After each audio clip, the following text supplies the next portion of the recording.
Oh, and Sally. Good morning. So yeah, this morning I've got quite a sort of hi. I've got quite a sort of a toxic mix of ideas to discover or discuss that's been brewing, and it's been brewing for a particular reason because I've been now that the lockdown is starting to lift gently. I've seen a few I've seen a few. What a very strange thought. I just thought to myself, I just caught sight of myself in a camera there, and I think I'm looking like an aging Tintin this morning. So yes, I had this kind of influx of clients back in again, and it's interesting for me to see to oh, an unstable internet connection apparently. Hopefully you're hearing me okay. I think I'm connected to the right connection. Yeah, because of an influx of clients, I've had a lot of thinking going on around parenting. And I guess that, I don't know which stages we're at, and a lot of people have gone through this, and we might be getting to the stage which I'm getting to, which is the generation, my children starting to have children. So parenting, oddly enough, is coming back into focus for me quite a bit. Not my ability to change anything, but now my children's ability to change things. And obviously, what we hope we will do is we're going to make a better world for everybody as we go along. And so, the idea is that perhaps we can help parent as opposed to sort of be overbearing parents when we get a chance to, do it ourselves, as it were. To help the next generation. It's come up a lot for me in the last few weeks because I've been working with quite a few people who frankly I'm astonished are still standing. It's interesting for me because when people come and have an appointment with me, and what tends to happen is that we work our way through their entire lives. Excuse me. And we get an opportunity to look at the various different factors that have gone on. And honestly, when somebody tells you a snapshot of their entire life, what they tend to do is they tend to look at the moments that have been most difficult for them, and also best moments as well. But very often, the things that have scarred them. And then when you start to look at somebody's life in retrospect over an hour and a half or 2 hours, you think to yourself, my God, how's this person even survived? It's wonderful. They've managed to make it through the slings and arrows of outrageous misfortune. How have they ever managed this? And so I've met a lot of incredibly brave people over the last few weeks who have really, really inspired me. And I just think to myself, wow, it is true. It's interesting to see how extraordinarily resilient people can actually be, and the terrible things that we've gone through, and come out the other side from. There are sort of various different comments that spring from that, and one of the comments that springs from that is that we hobble on very often, having sort of stored something away and not really kind of looked at it. And that, as we know from kind of psychology, is it's the kind of thing that psychologists look at is what have you suppressed, what have you repressed, and that old sort of feeling of things that are not looked at will eventually find a way to come back into your life. And so certainly it's always one of my recommendations my clients is that they look at what's been going on in their lives, and they assiduously pick over the parts that are difficult, and try and figure out some method of forgiveness. And so one of the key things that I often say is finding a gratitude practice, and trying to find a compassion practice, and trying to find a way to forgive those people who are predominantly parents, unfortunately. Find a way to give those parents, be they alive or dead, for the things that have gone on. Because if you don't let go of those things, they just echo through your life again and again. And so, yeah, it's important, I think, to do that. For me, it feels like a really important part of the journey. If you want to move ahead, you really have to think about what's dragging, you balls and chains that are fitted around your legs, that are holding you back from moving forward. So I think that's a really important thing. It's just the ability to analyze these things and to try and find ways to break through them. So I'll give a shout out for my one of my colleagues, Hazel Newton, who's amazing.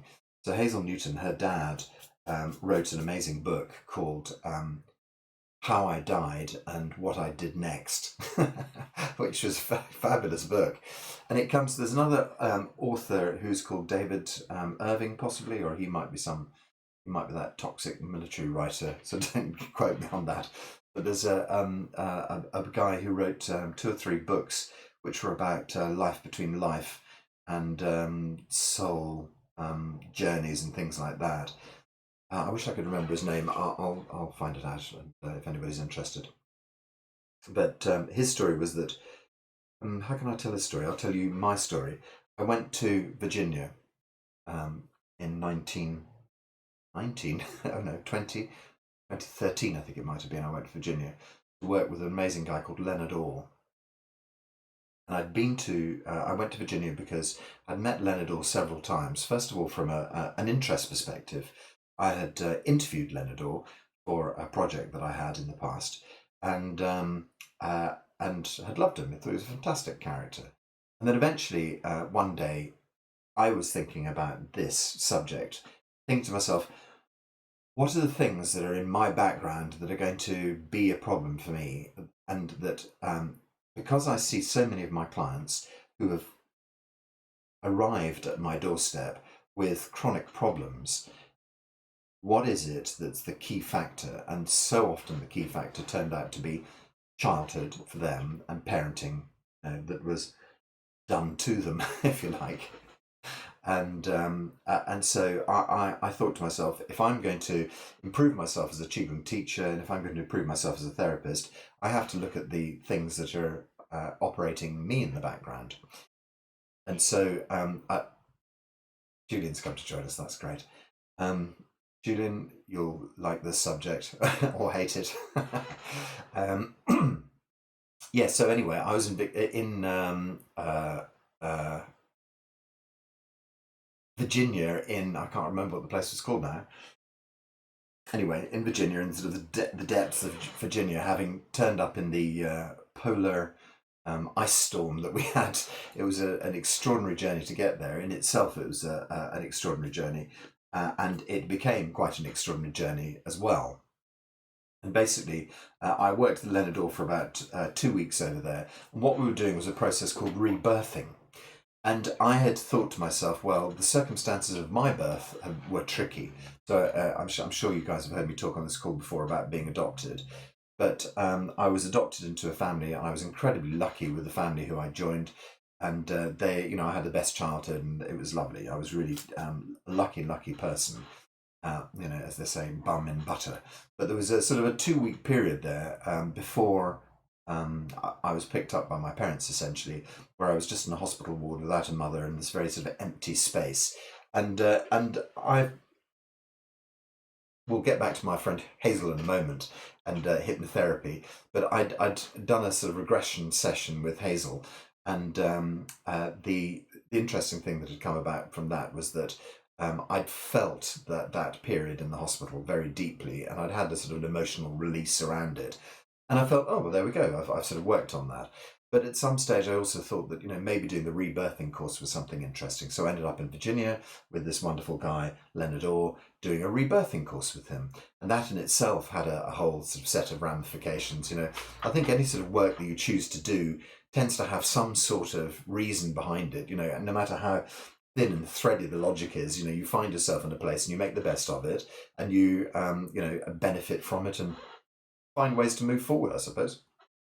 And so I really enjoyed the rebirthing, and it added a string to my sort of therapist bow, and there were 1 or 2 things that came up for me, but it wasn't like the most classic, da-da moment. But one of the things that happened during that was that the book that I'm talking about by this author about life between life, as it's called, dropped into my hands.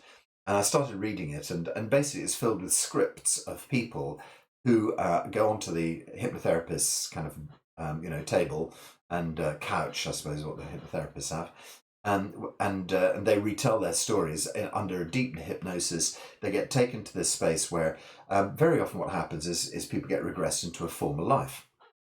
And that's a thing if you haven't come across it before. But you can actually experience a former life, and it's tells you sometimes you find echoes from a former life that come into this life. So yeah, and but the other thing that this therapist had done was that he then discovered that he could take people into a space between lives. What happened after you died, but before you were reborn? So there we go. So if you haven't considered reincarnation, that sort of brings that up as a subject as well. I genuinely think there's a very good case for it. And I genuinely think that it's a universe of free will. So I think that if you choose to be reborn, you can be. If you don't have to. If you choose heaven or you choose hell, I think you get anything you want, really. So that's a whole talk. I'm sure I've blabbered on about that in other conversations. Anyway, so the book dropped into my lap and I started reading it. I had my suitcase had got lost and vaguely destroyed, and all my sort of reading material had gone. So I was sort of looking for new things in Leonard's library, and there were all sorts of extraordinary things. But this Life Between Life book turned up, and I read it. And interestingly, I discovered that after I'd read a bit about the theory that this guy can find this doorway to lead you into this space. I'll give you a very, very broad brushstroke of what thousands and thousands of people he regressed told him, that it was like a sort of a being in a place so vast that it was incomprehensible, that there was this smear of kind of light, like the arc of a rainbow, that seemed to fill the entire place.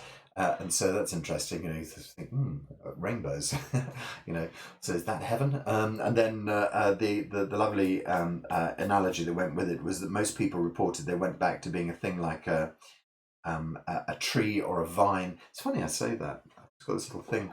It's a tree that I was given by my wife. It's got lots of little sort of leaves on it. It's like a sort of pods. And this was exactly the kind of experience that people talked about, was going back to pods that were like grapes hanging from a tree, and that all the little souls were each a grape each, as it were. And so you ended up sort of going back to the same pod every time you had a recycle, and you were always reincarnating with all the same people in your pod. And then you'd sometimes interact with people from other pods who would be sort of bit players in your next life, but you never sort of strayed far from these family groups, which is quite a comforting idea that the people you're with, you've always been with and always will be with, and or neighbours therein. So that was a nice sort of book to read. But one of the interesting things that happened there was that he had lots of scripts. And so I started to read the scripts, as you do. The idea of reading the script was to sort of see what the patient said about their, reincarnation story. But actually what happened was that I sort of took on quite a few of the scripts, and then lo and behold, whilst doing a rebirthing session with a young guy on the last day, I was about to head off to the airport, and Leonard said, "You don't have to leave the airport for another 2 or 3 hours. It's just down the road." And I sort of said, "Okay." And then he said, "So it's your turn to give so-and-so a rebirthing session. It's really important that you do it." And I was the only one left. I was the last one to leave. And I was just thinking, I'm out. I'm getting out, get myself off to Washington Airport, have a hamburger instead of all this vegetarian food, whatever was going on in my head, make a break for the coast. And then he sort of said, "No, you've got to do a rebirthing for this guy before you leave." And it turned out to be the most astonishing session I've ever had in my life. We did rebirthing for a while, but halfway through it, this guy suddenly started regressing into a life between life situation. And we went through a whole past life of his with his father. I mean, it was just a nuts thing to happen. But the odd thing about it was that I had learned an entire therapy that wasn't on the menu from Leonard in the interim period, and was able to take this guy through this whole sort of guided tour of his life between lives. And so, it was extraordinary. Long story short, that led me to a book which I knew one of my friend's fathers had written, which is called How I Died and What I Did Next. And that turns out to be Hazel's dad. And so I was just going to say that, in this whole sort of segment about parenting, I was going to say that at some stage it's a really useful thing for you to look at the levers that maneuver your life. And so those guys who are working with my teachers, Lou and Ling, on their Reborn course, that's what they're doing. They're trying to expose the levers of your life. That's the sort of the things that make you do what you do, the things that make you are who you are, but also the things that make you react in certain ways, the patterns deep inside that bring up the emotions that kind of make you suddenly, react to things. And so for me, looking at parenting very much and my parenting and how things had worked, I yeah, decided that what was required was a rebirthing session or a regression session or whatever with Hazel. And so that was my sort of chosen path into having a dig into what was going on in my childhood and to see if I could, loosen the levers of things that I felt were still controlling me in some way. So the whole sort of conversation this morning has come about because I've been thinking a lot about parenting, and I've been thinking a lot about. Uh, uh, um, some of you guys will have experienced me talking about what I call Victorian parenting, and so I'm going to touch onto that a little bit. Victorian parenting is basically when you're brought up in a surroundings where you have thoroughly decent parents who don't ever tell you they love you.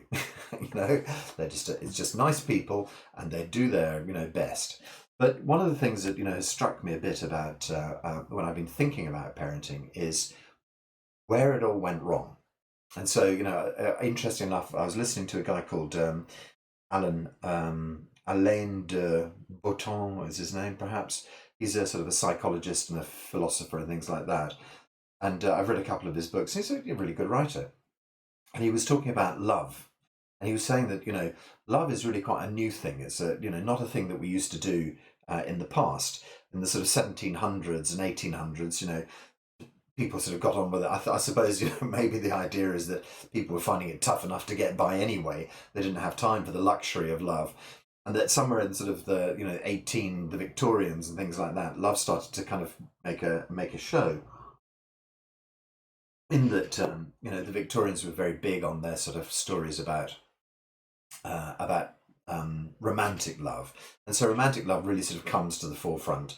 Although obviously there's always been romantic love, and there have been tales of romantic love, but it starts to come along, I suppose, with the must be sort of the advent of so much printing, easily available and things like that, and people having enough time and money to be able to sit back and entertain the idea and write about it and things like that. So I haven't really sort of thought through the theory behind that, but it just seems that there was a lot more love around, and with that comes the idea that love seems to have some sort of transactional value. So we have unconditional love, which we know so much about. When we sort of start on our kind of spiritual journeys, you start to realize that love is something that you should be doing completely unconditionally. It's something that shouldn't be, if I do this, then you do that. And I refer back, I think about people I've worked with, and I think about when they tell me that their parents, I mean, my story about my dad, I mentioned it last week, I think, or a couple of weeks ago, that I'd spent 15 years working in this toxic environment, 18 years working in this toxic environment of the city. And then after my dad died, I said to my mum, at least, I worked really hard and I'm in the city. And I think that I think that dad really kind of admired that. And my mum just looked at me and said he hated it. He hated every minute you worked in the city. Oh, no, how could I have been so stupid? And he sort of said, he never thought that was the job for you. And I thought he would have been impressed by it. And so, spending all the time trying to impress our parents, trying to make them think, and then never really knowing what it is. And so, ask that question if you're still in the situation. If you're in any doubt, go looking for the answer to that question, because you don't need to impress anybody. What you need to do is to make yourself happy. So we have these kind of various strands running at the moment. I was talking about love and transactional love and doing things to impress your parents. That's one of the sort of the drivers that so many of us have. Wanting to get good results for our parents, wanting to pick the right partner for our parents, someone my mother would approve of, trying to there's this terrible program I caught last night, and I just happened to sort of flick it over, and one of the guys was a young guy, and he'd won the game that he was playing or whatever. I just want to make my mum so happy and so proud of me, and it is that thing, we all have that sort of inbuilt, and there's a kind of like transactional debt involved there, which is the idea that your parents have spent so much money on you, spent so much time on you, that you feel you have to pay that back in some way. And what really should happen there is, as parents, we should give and not expect to receive in any way, shape, or form. However, so often there's this idea that if I give you this, then you'll be a good boy and you'll meet my standards. Okay, so standards, there's a whole story again, so that was it, that I had set myself a goal that I believe that was my dad's, gold standard, that what he wanted for me was to be, earning lots of money at any cost, that, whatever, I don't know I can't even imagine what it was that I thought those days that my dad wanted of me, but, I was still working on the basis I was making my dad proud. My dad's sitting there thinking, "Oh dear, I wish he wouldn't do that." But anyway, isn't that a strange story? Yeah. So the idea that we have a debt to our parents to repay, and that is set up by our parents very often. Our parents want us to repay that debt. They genuinely feel that they have put a lot of work into it, and so they think you should do what they expect you to do, and not what you would want to do. So it's a very interesting question that this guy, I must get his name correct, Alain de Botton, I think it is, Alain de Botton. He asks, and he said, what he had was a big audience in front of him, and what he was saying was, turn to the person next to you and say to them, if I dared to be a bit more selfish, I would ...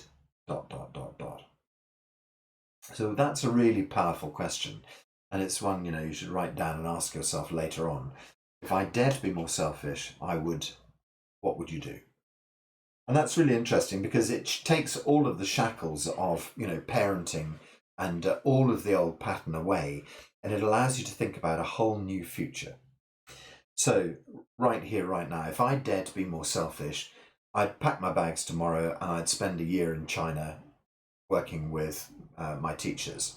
That's suddenly my wife and my house and the rent and my children and my mum, and it's all just kind of explodes and gone. They're just. But of course, the truth of the matter is, I'm not responsible for any one of those people. I can't be responsible for them. We are in the same soup together. We're all just vegetables floating around in this vegetable soup.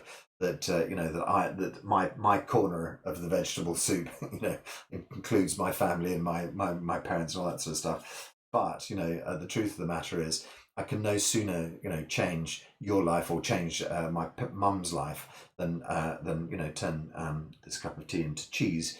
It's just not possible. I can help and I can influence and I can be there for people and I can offer my advice, but ultimately everybody will do what they want to do. Everybody will do what they're capable of doing, and that's it. And that's sometimes people do astonishing things, and it's fascinating to see. People sometimes do the most unexpected things. And I was talking to a client yesterday. It's doesn't affect the story in any way, but she said, it was shocking because I was living in this country and I was working very closely with this woman, and then one day she didn't come into work and she'd left that country and gone home to Britain and she didn't tell anybody. And you sort of think, wow, it's really good. People sometimes do just do things like that. You just think, right, that's it. I don't want to do this anymore. I'm getting on a plane and I'm going. Goodbye. And I'd just gone. And that, that sort of shocks everybody. But the other person had just made a life decision and decided they'd had enough and moved on. And that's the kind of thing that we don't do. And so Alain de Botton's assertion here is that, we think of ourselves as being quite selfish and doing things for ourselves all the time.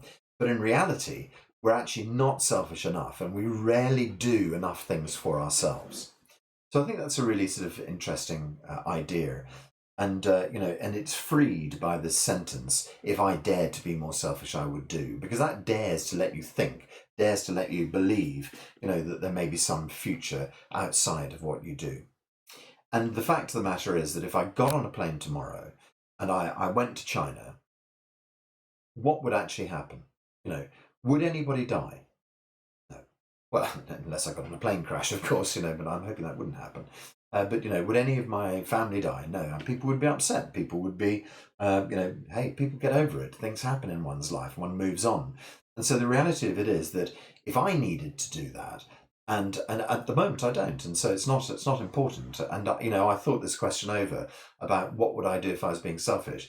And actually, if I was being selfish, there's not much that I would do because I tend to try and do as much for myself as I possibly can.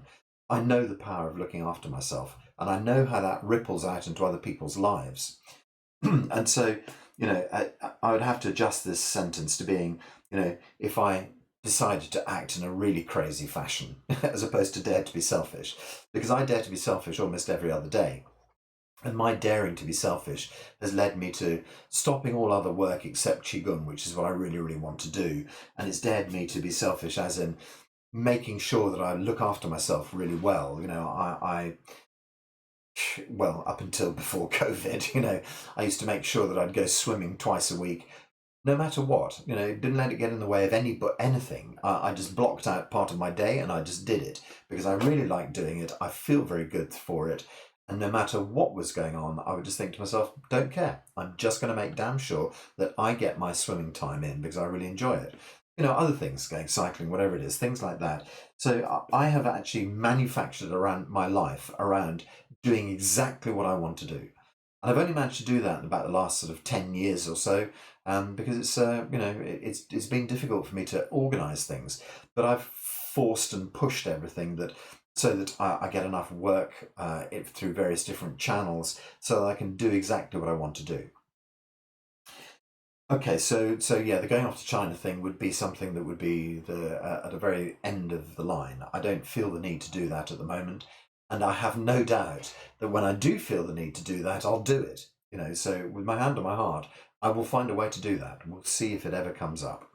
You'll all know about it. One Wednesday morning, you'll click on here, and there'll be a notice saying Jeremy's flown to China, and that'll be it. Yeah. Anyway, so if I dared to be selfish, what would you do? What would you change? And that's a very powerful idea. And so it's something that I think that is really worthwhile looking at. Okay, so leave that end there and see if it comes back. Looking at love, dare to love, I suppose, is one of the really important things that we need to do. And an awful lot of us end up in a situation where we haven't experienced love in a open, ungiving, selfless way. So we often end up in this way where the first part is that our Victorian parenting has been decent people, but there wasn't any love on show. You knew that in the background that your parents loved you. If you'd said, do your parents love you? I said, yeah, I'm sure they do, that kind of thing, because nobody ever showed any hatred towards you. So therefore, and if they hadn't shown indifference towards you, then the net result must be that they loved you. It was just that people didn't say that in those days. That's the first side of it. And then the second side of it is that, clearly you might have had parents who actively didn't like you. And that does happen. Unfortunately, some parents are just too damn selfish. And that just adds a little question there to me about the phases of your life and can you be selfish all the time? So I think that there's a phase in one's life where one has to be completely unselfish. And you have to be able to give to your children in a way that just means I give and I don't accept. I don't need to receive back from you because you're the people I'm helping to sort of move up in age. And then, we're in the back of the head, we're thinking to ourselves, yeah, when I get to about 80, I'm really hoping that you'll be unselfish now and you'll look after me. And that's obviously how the circle of life works, is that, I'm in a situation where I'm looking after my mum to a certain degree and all of my family are. And we have to give unselfishly there again.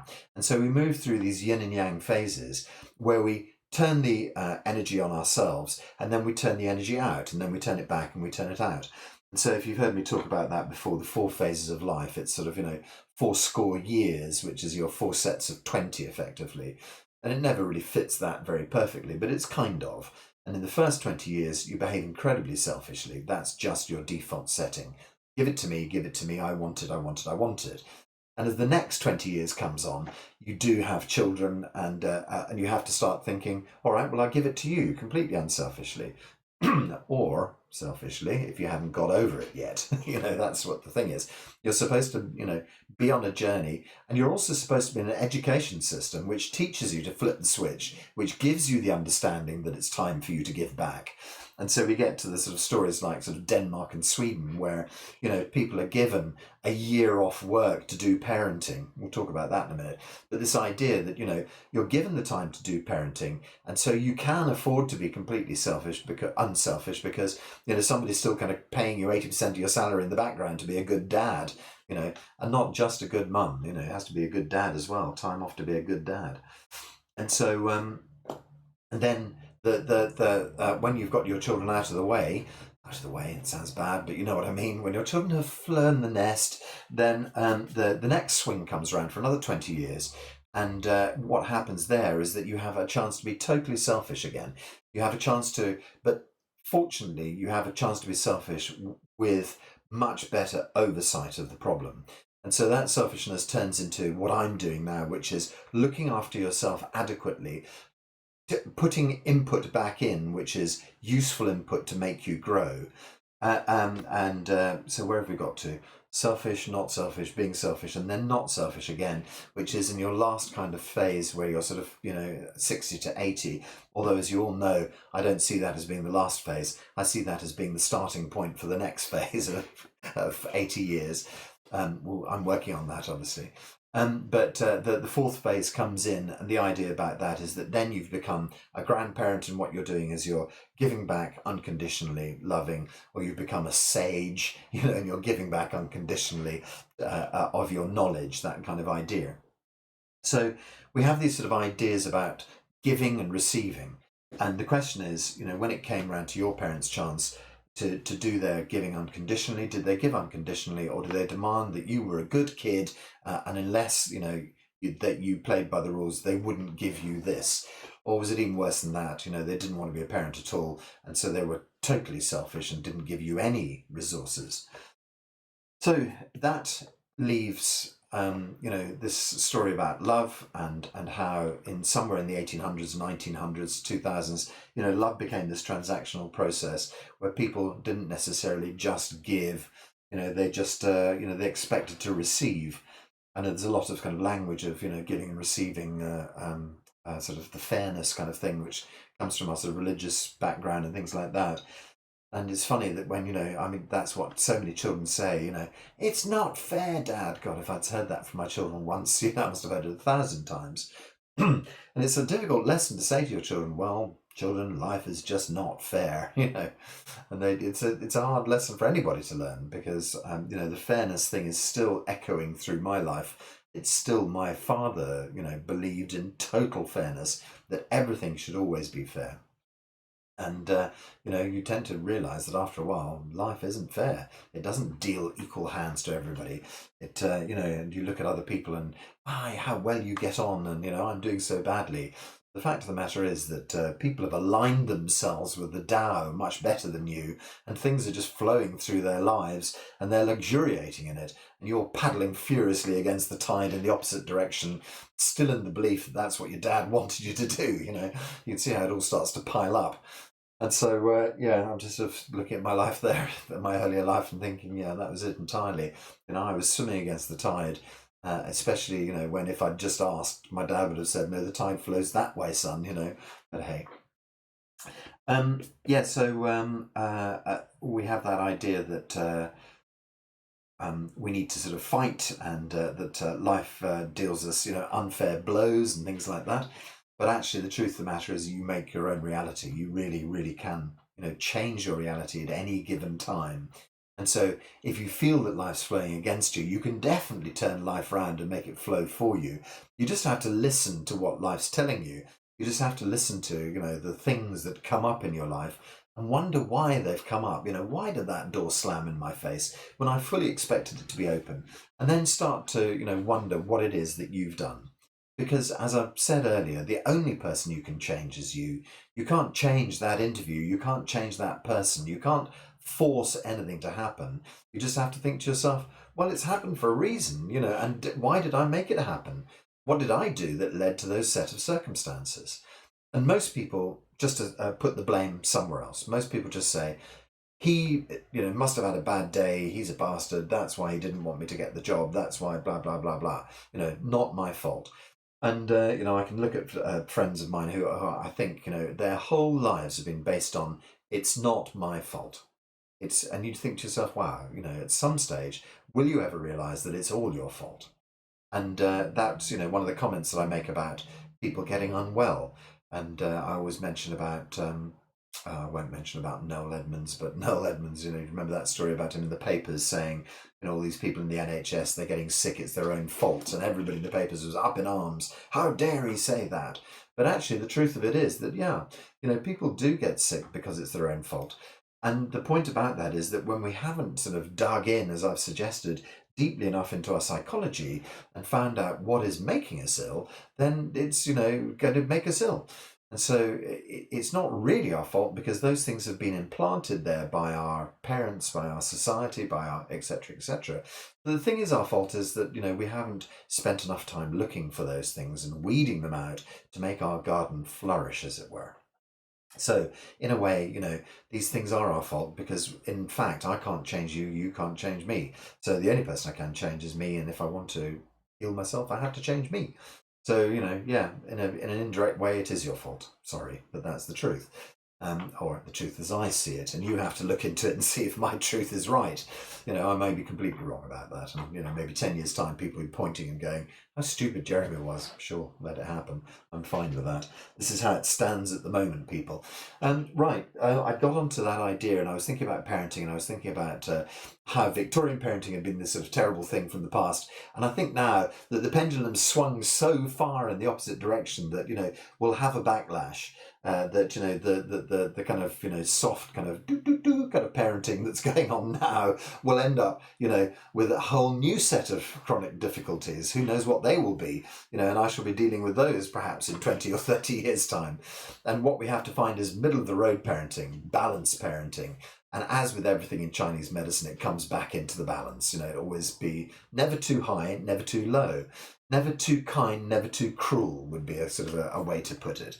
Never too kind is an odd thing to think about children, but that's it. It is that sort of school of Knox idea that we do develop by the things that happen to us. And so I was very lucky in my childhood. I was my childhood, I could only describe it as being free range. And I was just left to my own devices, but the safety net round me was always there. I always felt that if I stumbled, somebody would be there to say, so it's okay. And I was always joke, whenever I used to come to Dad and sort of say, Dad, I've hurt myself. And he'd just say, look, if you're going to die, die quietly. And it was always this little joke, and it always made everybody laugh. And, and you instantly got over your problem. And so, you knew that he was really joking. And if you were in a problem, he would always help you. But it was also this kind of like, I don't make a fuss too much, and that was it. And so you didn't make too much of a fuss. And I learned to get through life, not making too much of a fuss, only when it's important. Only when one of your limbs is kind of hanging off or whatever, And so, yeah, it's a kind of a middle of the road sort of parenting scenario is what we're really looking for. And I think that now, when you see children throwing tantrums in a supermarket and mums or dads saying to them, what is it you want? A 2-year-old child doesn't know what it wants, for heaven's sakes. What it wants is more sugar or, just to be hugged or something like that. But, that giving children choice before the age of 7 is a pretty daft idea because, they're not fully formed. They haven't any idea really what they want to do. And the idea that we might be channeling our children into school age 3 or whatever, starting to make them learn is just insane. I think you look at the Scandinavian countries where people start getting educated about the age of 7. You think, yeah, now that's much more sensible. What we really need to do is to set up an environment where our children can actually be brought up in a lovely free range way and where their parents are not stressed beyond all belief. So we have this story coming through from the Industrial Revolution time where people wanted to escape on stories of love because they weren't getting it themselves. They'd love to read about love because nobody was giving them any damn love. And then we get the next sort of current running through, which comes through in the sort of 1940s, 1950s, 1960s. Okay, so I'm straying into very interesting ground here when I start to talk about feminism, about which I know almost nothing about the cause, as it were. And actually, tonight on BBC Two, I think there's a really interesting program called Miss America. Looks fascinating about the fight for feminism. So yeah, it's like I have my own channel with thousands of subscribers, and I'm sort of, yeah, have a look on the BBC, just to sort of give them a bit of a boost, just in case they need it. And the whole sort of equality movement is incredibly important. The story where dad brought home the bacon and mum was expected to do the job of being the homemaker. I think that those things now, people understand that that can be much evenly shared, because it really helps a guy to become a mother himself, to understand, because it helps opens men's hearts when you have to love a child, when you have to really look after and hold and love a child. And lots of parents can see it as this dual role, no, as the distinct departments, as it were. And men need to learn how to love. They really do. We can, spend all our lives in business and never ever find ourselves actually, properly understanding how love works. And so a child's a great way to do it. Pets, yeah, they're great. They give you a sort of an unconditional love idea, but it's only a beginner's, nursery, having a pet.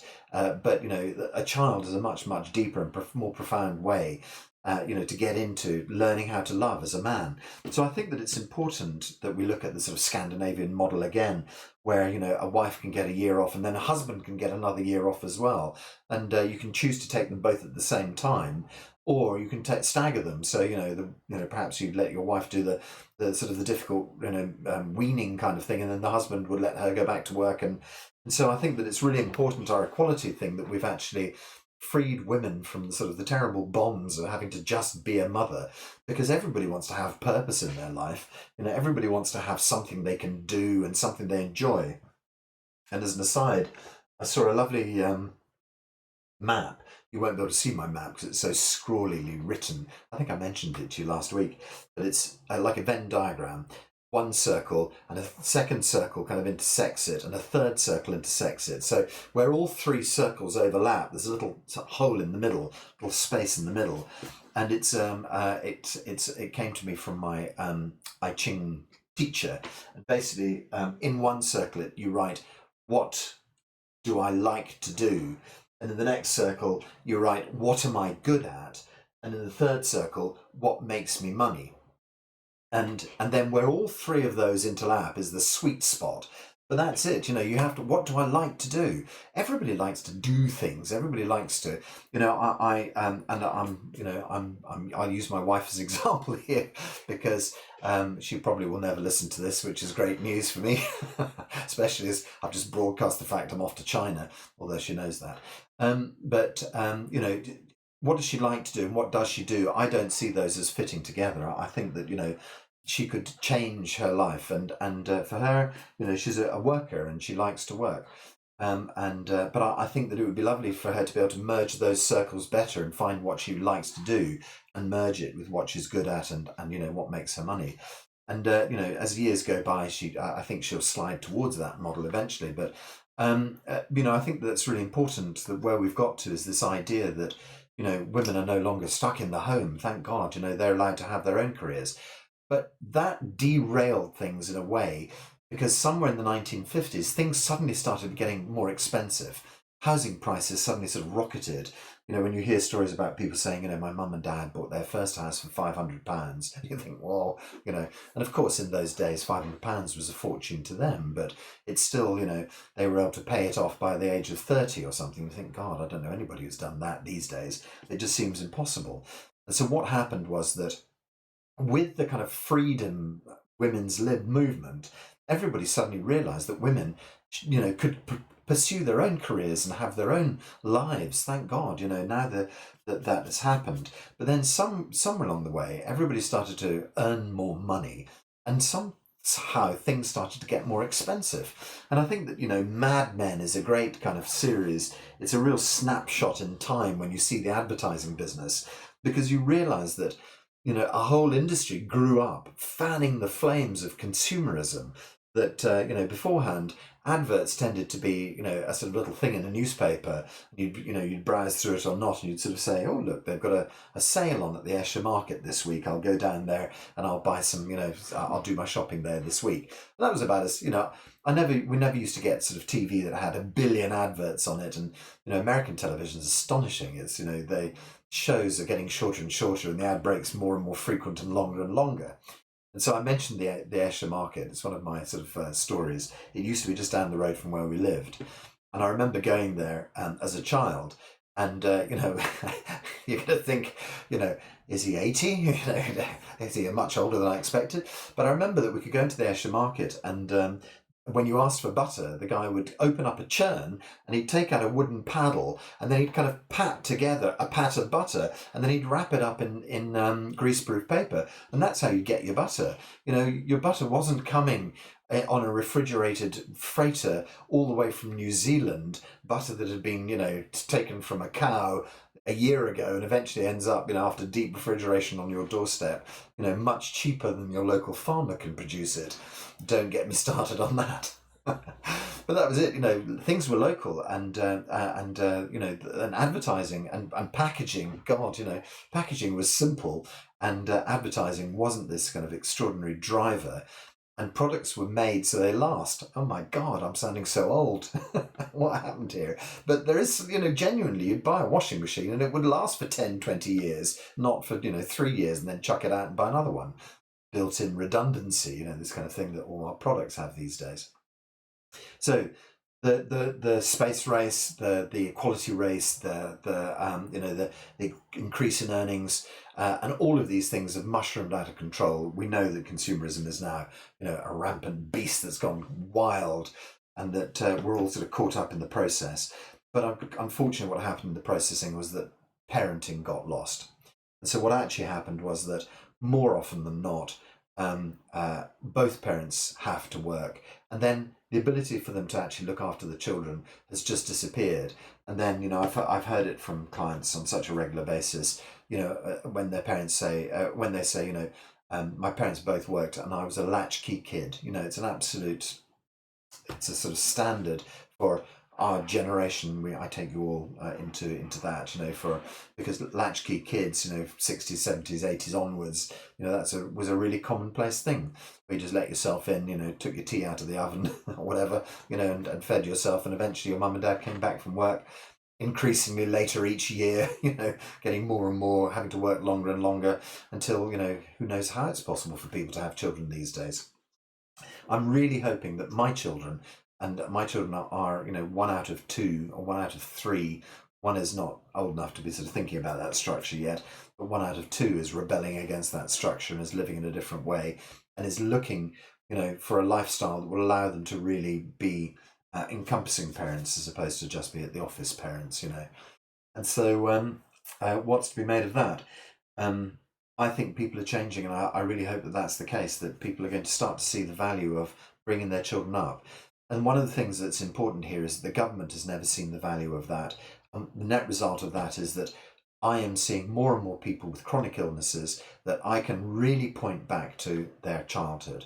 And so the government hasn't seen that and doesn't understand that, because if they did, they'd find that their chronic illness cases would come down and their population would be much more balanced. And I think that probably we would find that, boozy Britain, we'd find that would change as well. We wouldn't have to have so many people, smashing each other over the head and getting drunk in the pub, because people would actually value their lives more and wouldn't want to forget their lives so much, and wouldn't feel so stressed by their work that they wouldn't have to be in the pub all the time, administering, anaesthetic.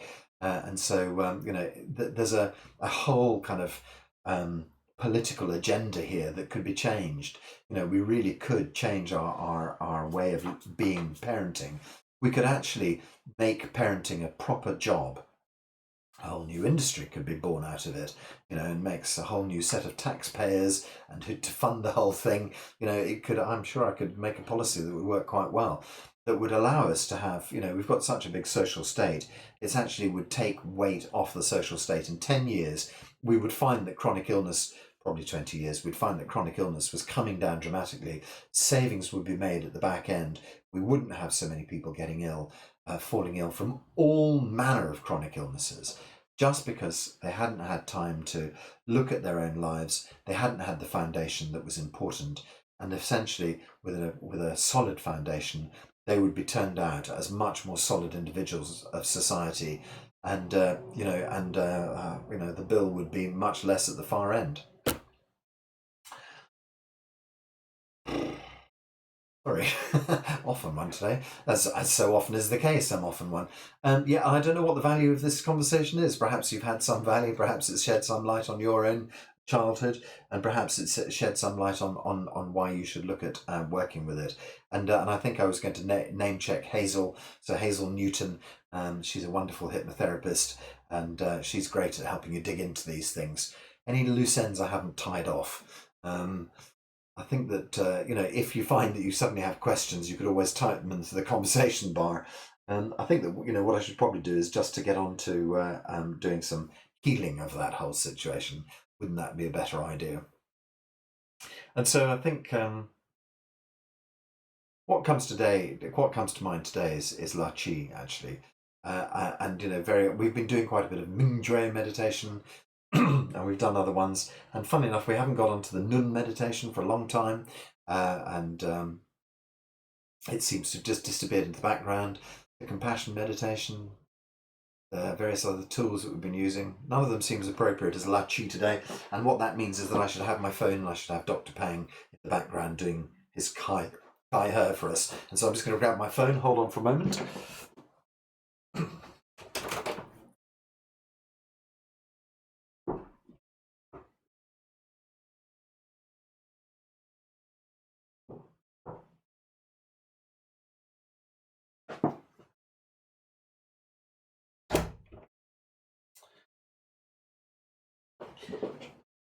It was all going so well, and then another idea popped up in my head just as I was going through there. It's amazing how these things happen. Forgiving your parents. Ho'oponopono, and I'm sure you guys have come across ho'oponopono before. I've got it written on my board. It's a great little technique, and it comes from Hawaii, from the sort of the Hawaii. I've gone lost their names now, and the kind of the masters of their sort of spiritual, called kahunas, possibly. Maybe that's maybe that's a rude word. I'm not sure. Anyway, excuse me. Oh no, I think I'm cojones. Okay, yeah, they may be called kahunas, possibly, and I hope. And essentially, the Ho'oponopono practice was story I've told you before, but the guy was a psychologist working in the worst hospital in Hawaii, working with the worst killers, offenders, psychopaths and serial killers and things like that. And the ward became so terrible that the warders feared even going into the hospital ward to treat these psychiatric patients. And they basically couldn't get in there. And this young doctor arrived there, and he thought, well, if I can't get into the ward, what can I do about it? So each night he would take one of the patient's folders and he would read it through so that he felt that he sort of knew the patient. And then he would do the Ho'oponopono practice, which he'd been taught by his father and his father's fathers and all the way down. And it's a very simple meditation where you get into a very deep state. And then you say, I'm sorry. Please forgive me. Thank you. I love you. And so, the first thing that people find very challenging about Ho'oponopono is, why would he sit there and think about this psychiatric patient and say, I'm sorry, please forgive me, to this psychiatric patient, and then say, thank you, I love you, to this psychiatric patient who was a killer, who'd been on a spree, murdering people or whatever. What possible good could that do? But taken in the understanding that you and I are intimately connected, that we've never been disconnected, that we're all swimming in this vegetable soup of humans, that everything I do affects you and everything that you do affects me. On that basis, I can't ask you to change yourself. The only thing I can ask is for me to change myself.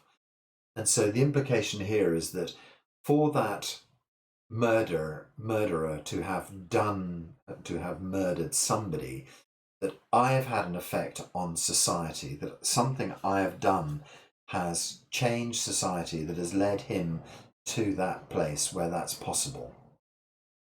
And so what I'm asking for is that my, quintillionth, millionth, trillionth little part of what led him to that place, could he please forgive me for that? And so it's about taking responsibility for everything. And so the first line I say to him in mind is I say, I'm sorry. Mean it from your heart. Say it and think it from your heart.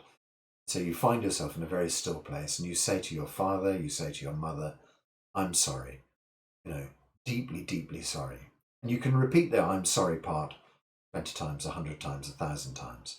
Or you can cycle through the four of them repeatedly, whatever seems right to you, just to sit there and say, I'm sorry, sorry. And eventually, if you're really sensitive and you're really deeply into the process, you'll feel something shift and change. You'll think to yourself, enough, that feels right. I feel like I've finished that stage. And so who knows how long that'll take, and who knows how many days that'll take. And perhaps you won't find that sensation occur, for the first few times of doing it. You might have to be might have to repeat the process of day after day, who knows? And then run on to the next line, please forgive me. And then work away with this person in mind and just say, please forgive me. Please forgive me. Please forgive me. Until you feel that you've come to the end of that process, that it's naturally reached its point, either for today, like a layer is being unpeeled, or for a totality, that it's actually finally finished. And then you say thank you. And again, you thank the person from the bottom of your heart. You really feel that thank you. You may need to say thank you again 1,000 times.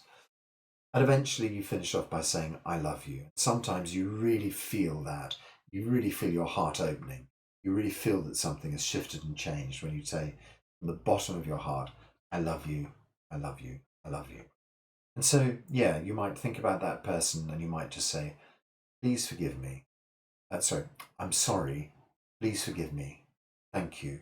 I love you. Then stop for a moment and then say again, sorry. Please forgive me. Thank you. I love you. Stop and see how that feels. Or you might take each stage one by one, just repeat each one 100 times, 1,000 times. So whatever way, there's no kind of, hard and fast with that. But you can just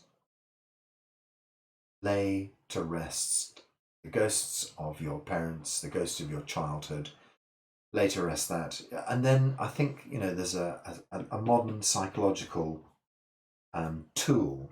I'm never quite sure where it came from, but it's seeing, Jeremy as a 7-year-old child, working with that 7-year-old child, Jeremy, as Jeremy is a 14-year-old boy, and doing the same thing, saying to that 7-year-old child, I'm sorry, or saying to that 1-year-old child, I'm sorry. Perhaps there are things in your life that you need to forgive yourself for. It's not all your parents' fault. It's not all your school's fault, your country's fault, your religion's fault. Perhaps you do. Perhaps you need to, sit down with the Catholic Church. Perhaps you need to sit down with the college you were at and embody that as a person or a teacher and say, I'm sorry, please forgive me. Thank you. I love you. So have a little dig through, have a look and see where those balls and chains that are attached around your legs, see where they come from and work with them and let them go. So maybe one day you might just sit down and think to yourself, what are the moments in my life that have been really fundamentally bad? Things that I think back on, or things that I try not to think back on. And look for those triggers and forgive them. Perhaps you can change your current life instantly by making changes in your past life. Okay, so with that in mind, let's just do some La Chi.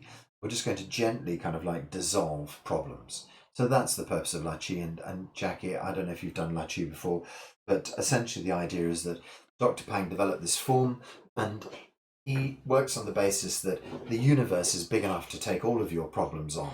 The universe is this infinite resource of energy. And that when you move your hands apart, you just imagine all of your problems, be they physical, mental, emotional, whatever they might be, dissolving. So if we're working with a tumour, we just see the whole tumour dissolving out into the universe, cell by cell, disappear, like Star Trek, the old 1960s Star Trek, where people sort of disintegrate in the transformer.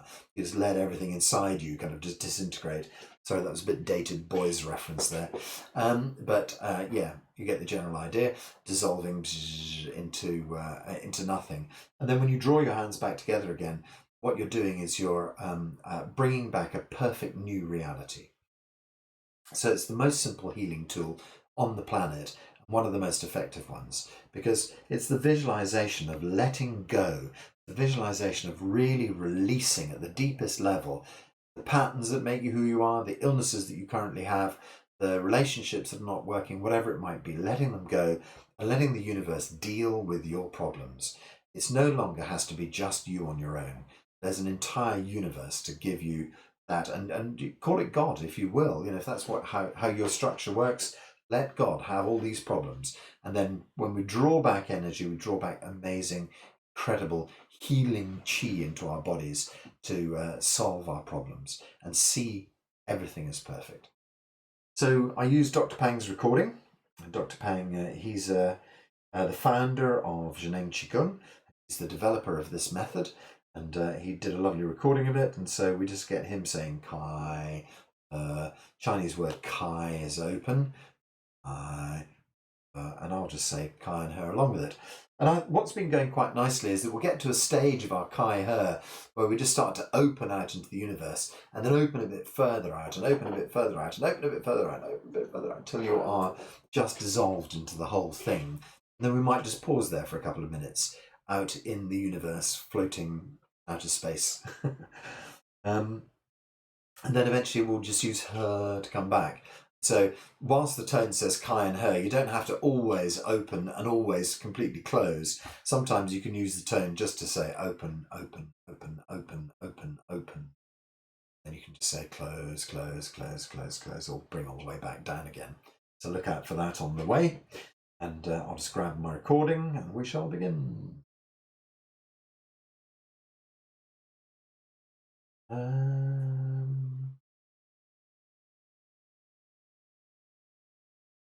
There we have it.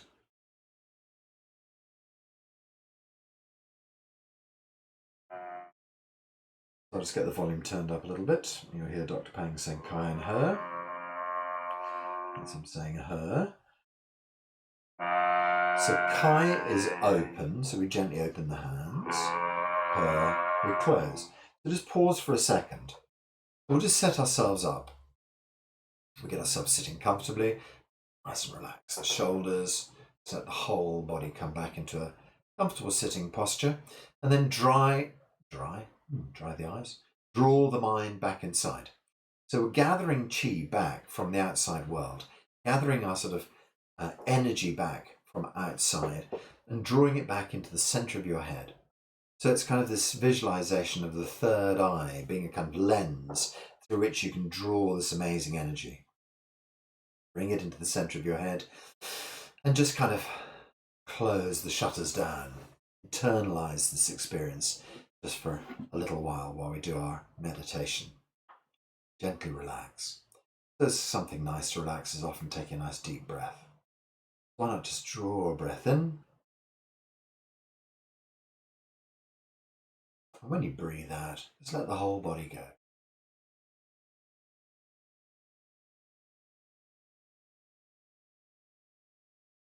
Take a nice breath in.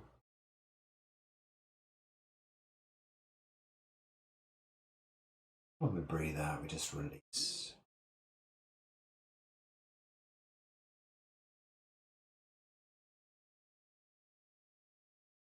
Gentle breath deep into your lungs.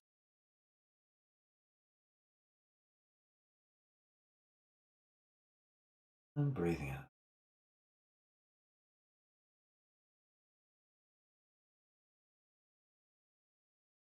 Push your tummy forward as you take this nice deep breath.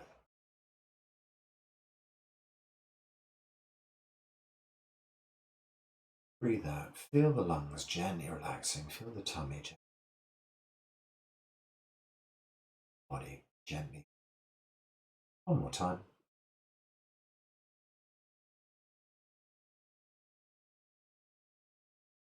Breathe out to release.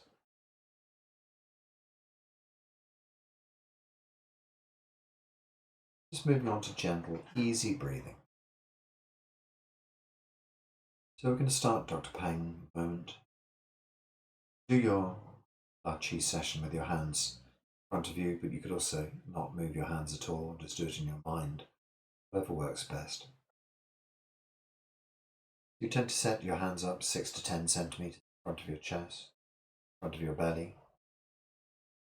Then when you open, eye just dissolves. That's the whole of the universe. Take on your problems.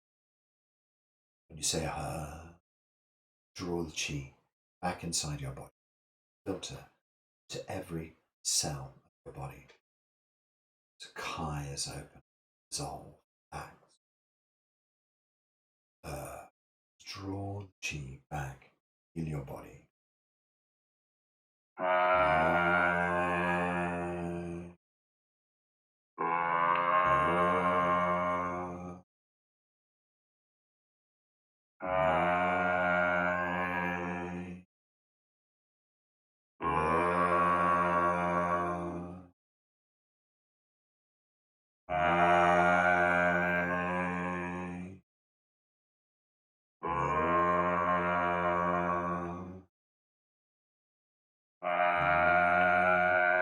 Dissolving problems.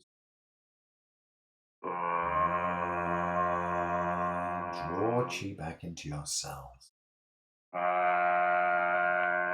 Body opens. Chi flows deep inside. Open, open, open. Penetrate deep into your cells.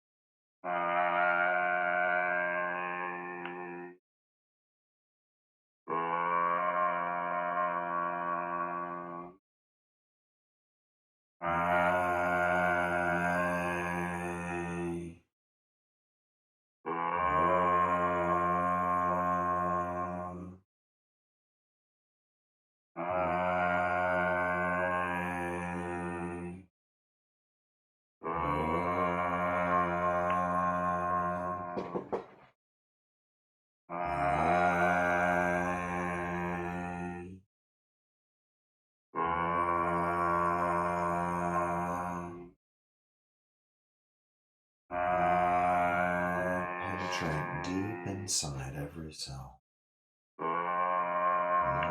Send the chi deep into the depth of the cell. Kai opens at the DNA level. Fill the DNA with fresh information. Open at the deepest cellular level. Penetrate deep into the DNA.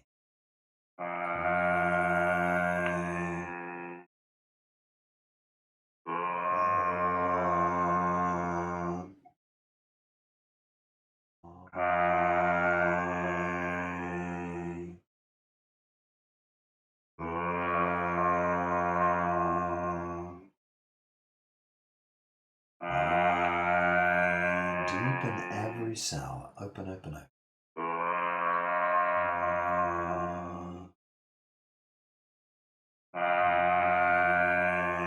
Make space inside the DNA.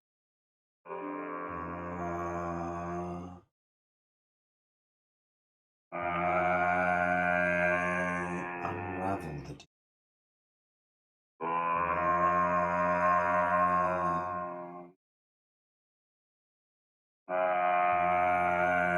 Open at a cellular level.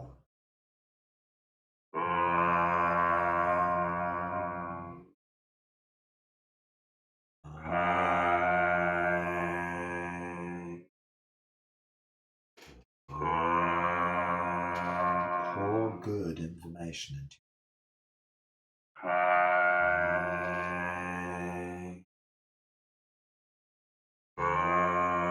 great new information.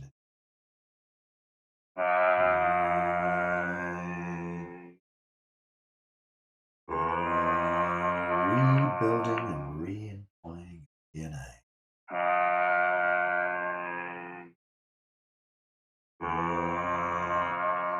telomeres on the end of the DNA. The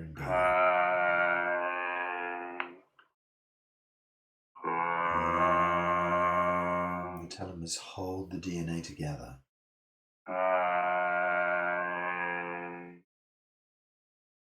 The longer the telomeres, the longer the life.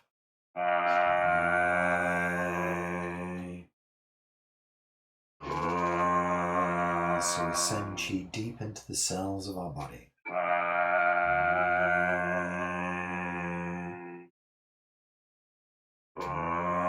Penetrate energy and good information into every cell.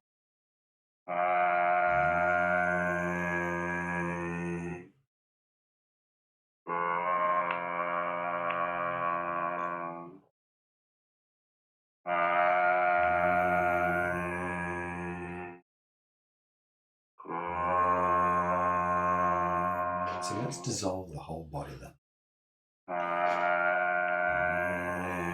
Open out into the universe.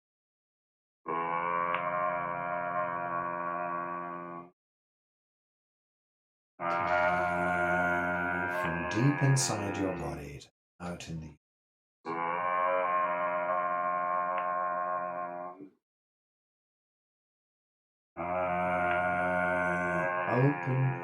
open your body.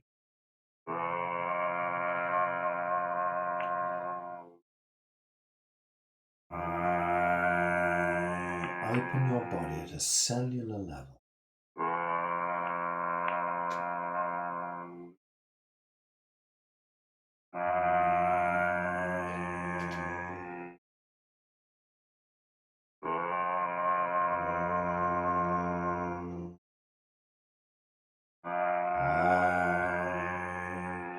Opening your body.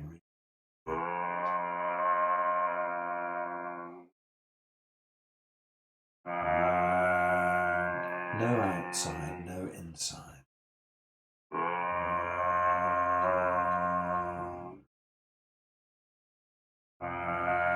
Just expanding, expanding, expanding.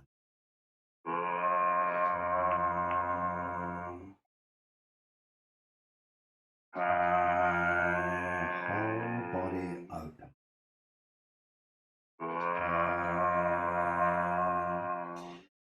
Every cell open.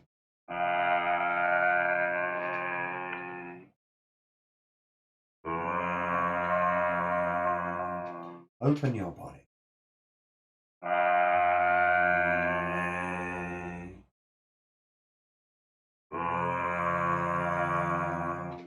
Open your mind.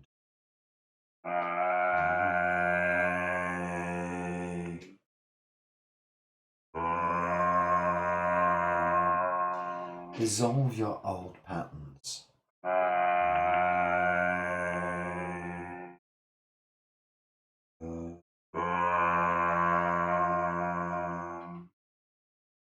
Dissolve.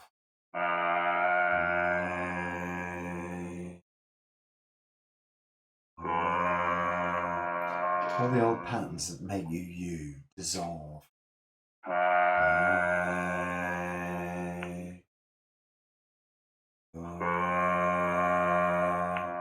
Let go at the deepest level.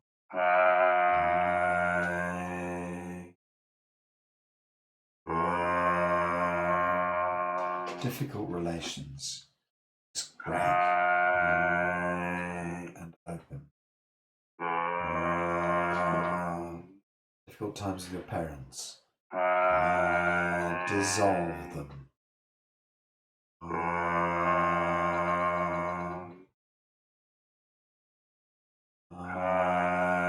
Dissolves all parental control.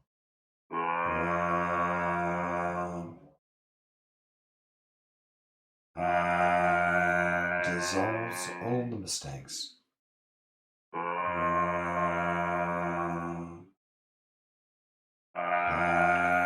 Dissolves all the problems. Let the problems go.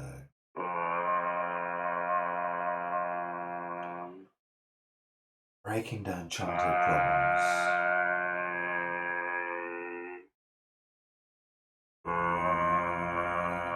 Childhood problems dissolving.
Feel the universe. Feel the whole universe.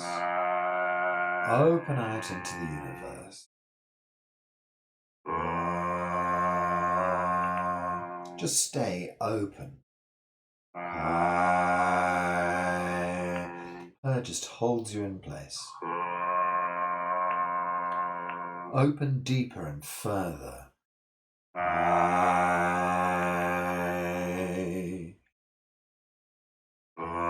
Just holds you in this open state. Open, open, open. Stay open.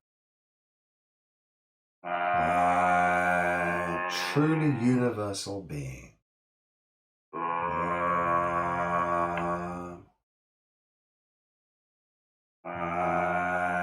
Open and at one with the whole universe.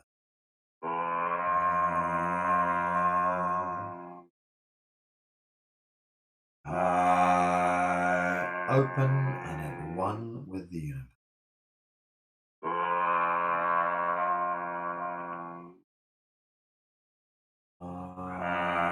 Feel yourself open, dissolve into the universe.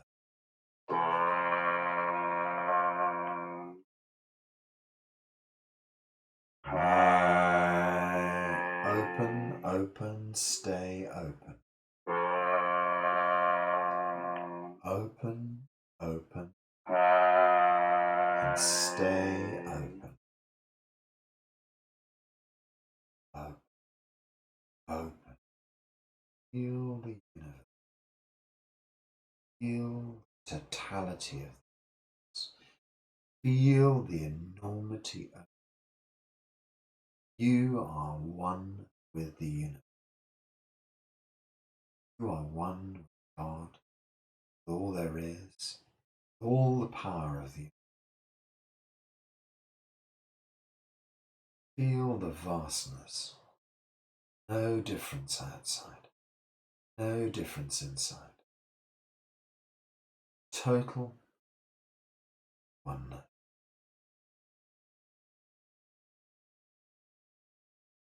Let's just stay in that oneness state.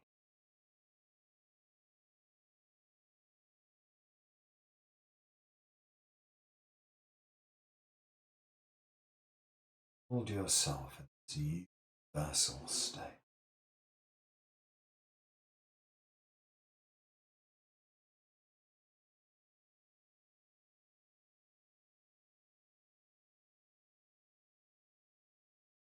Feel truly at one.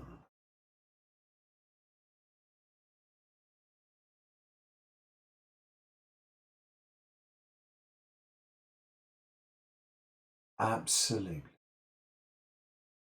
at one. All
totally universal state.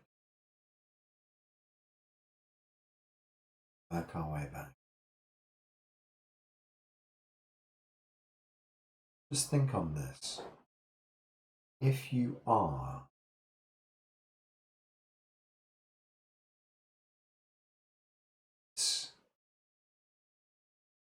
totality of all there is. If you can really connect and become that, what's to stop you? Anything. This 3D realm. If you really are God, heal yourself. Feel the universality. Feel the truth of that. You can change anything in your life because you really are the universe. Just got trapped in this funny 3D existence. So now use your powers of totality to cure yourself completely.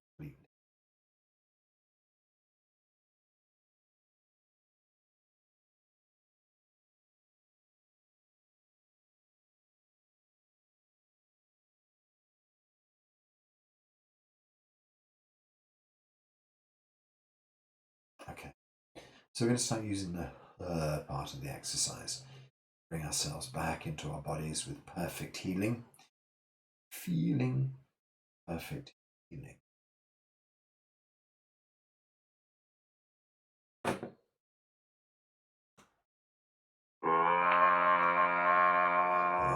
Draws the chi deep inside.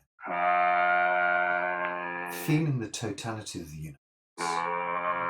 Send chi back into your body. From God. Deep inside your body. From the universe. Healing the old patterns.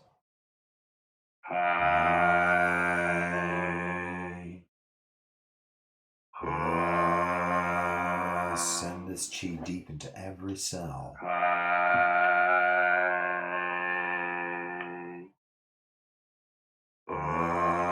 From true universality to deep inside you.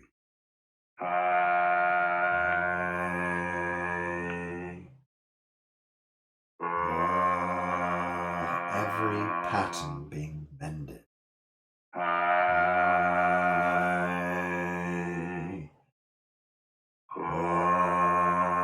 The information of God and the universe going into every cell.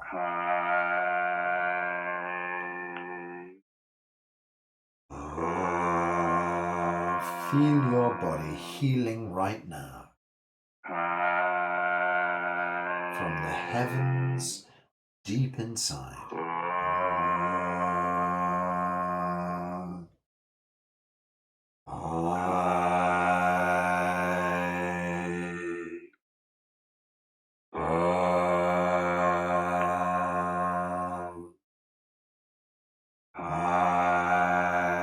Gathering chi from the universe. Bringing it deep inside your body to refuel, rebuild.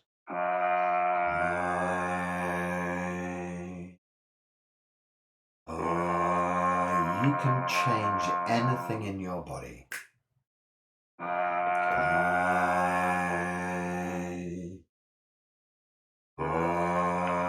You can change anything in your body.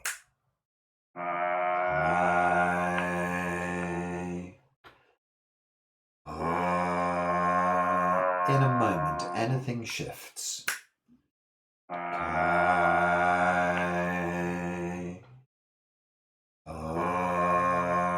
Just throw the healing switch.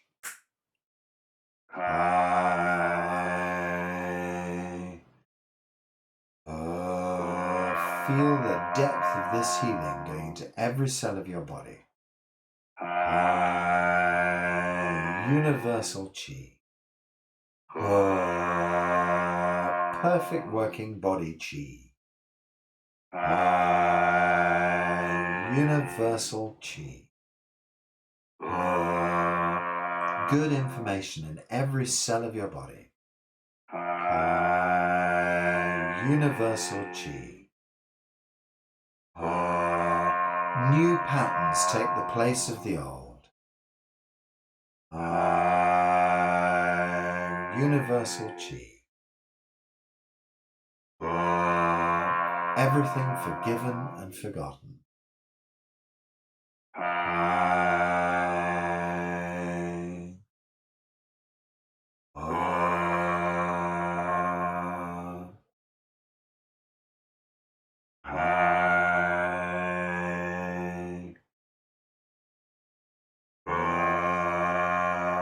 So don't forget, I'm sorry. Please forgive me. Thank you. I love you.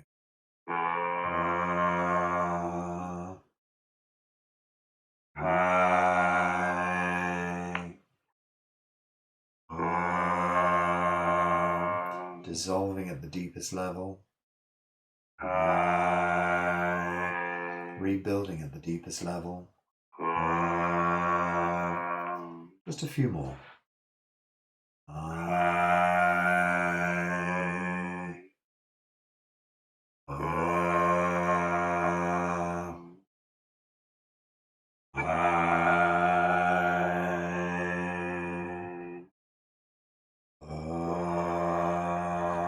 Do our next one. It's just a bit quieter.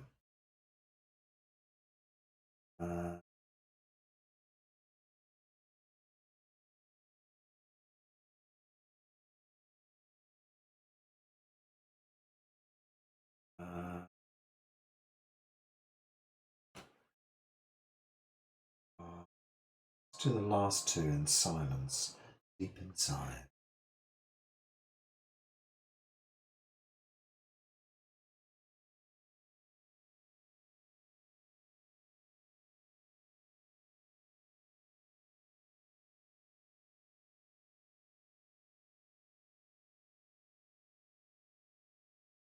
When eventually your hands come to a stop, place your hands on your heart for a moment.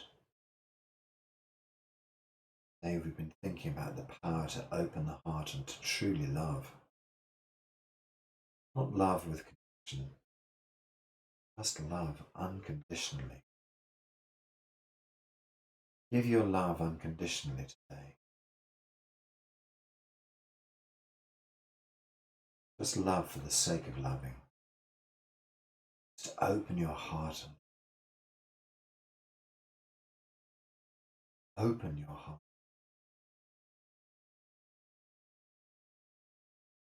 Open love.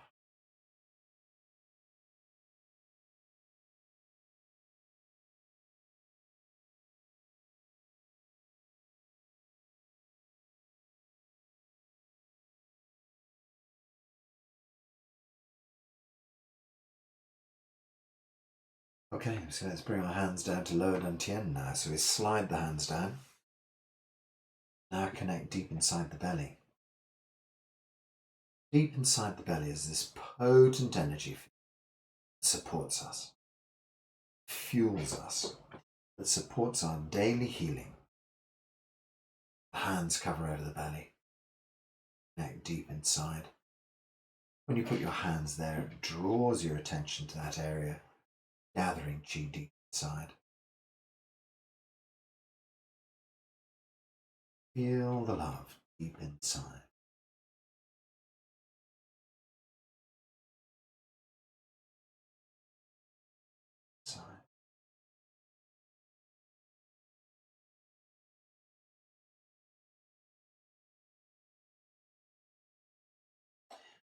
Okay, just going to draw 3 circles round our lower dantian. We tend to go anti-clockwise, which is moving to your left, up over the top of the belly button, and down to the right, and the other way. Second circle round in that direction. Third circle round in that direction, just sort of brings our attention deep in the belly. Then we're going to have 3 circles round, head 3 circles in the opposite direction. Anti-clockwise, 1, 2, and 3. Just hold the chi there, deep inside your belly for a few moments. Stay with it.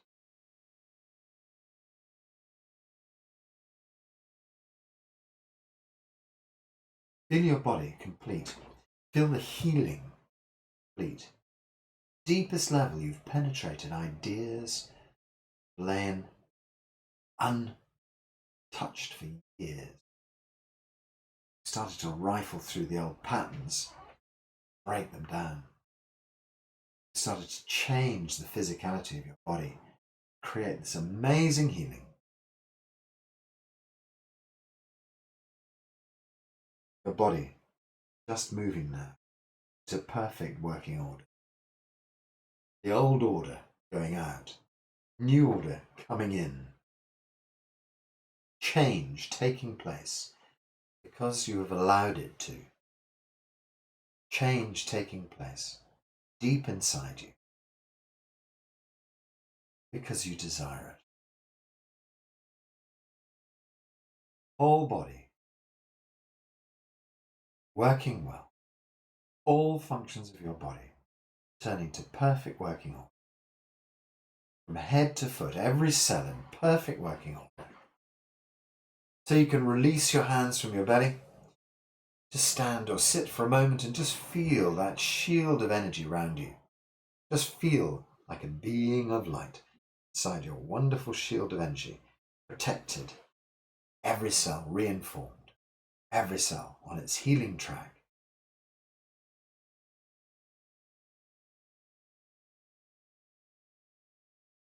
Then when you're ready, you can slowly open your eyes. Bring yourself back into your body.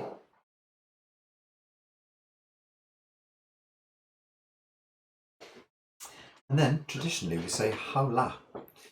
Hao la is a Chinese phrase which means good already. Everything is already good.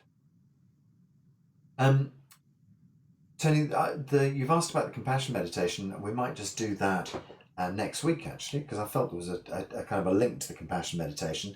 It comes from university in America, I think it's Berkeley, and they sort of studied best compassion meditation. So perhaps that might be on the menu. We might just do it together. We haven't done it for a while. So perhaps next week we can look a bit more about compassion, see how we can be more compassionate to ourselves. So there's already a thought and a theme going along. If you have anything to add to it, then why not send me an email? Okay, so we're going to say hao la. Everything is good already. Everything is already fixed. So I put the hands up in the air. Oh, actually, I've got to unmute you all because you can all say hao la along with me. Unmute.